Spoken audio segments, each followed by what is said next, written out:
ఖమ్మం జిల్లా వైరా ఏనుకూరు మండల కేంద్రాల్లో నిరుపేదలకు ప్రభుత్వ సంక్షేమ పథకాలు అందించాలని సిపిఐ ఆధ్వర్యంలో తహసీల్దార్ కార్యాలయం ముందు ధర్నా నిర్వహించారు.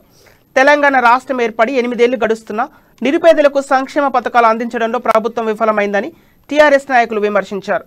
ఎన్నికల మేనిఫెస్టోలో ప్రకటించిన సంక్షేమ పథకాలు వెంటనే అమలు చేయాలని డిమాండ్ చేశారు. ఈ కార్యక్రమంలో సిపిఐ జిల్లా నాయకులు విజయకుమారి, యామాల గోపాలరావు, పండల పార్టీ నాయకులు, కార్యకర్తలు పాల్గొన్నారు.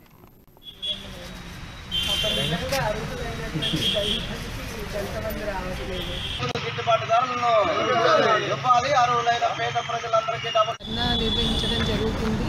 సిపిఐ పార్టీ తరఫున పేదలకి డబుల్ బెడ్రూమ్ ఇవ్వాలని చెప్పి, నిరుపేదలకి ఇల్లు లేని వాళ్ళకి ఇళ్ళ స్థలంతో పాటు ఇల్లు కట్టి ఇవ్వాలని చెప్పి, ఇంకా అదేవిధంగా దళితులకి దళిత బంధు గురించి, రైతులకి రైతు బంధు, పేదలని ఆదుకోవాల్సిన పరిస్థితి ఎంతైనా ఉంది.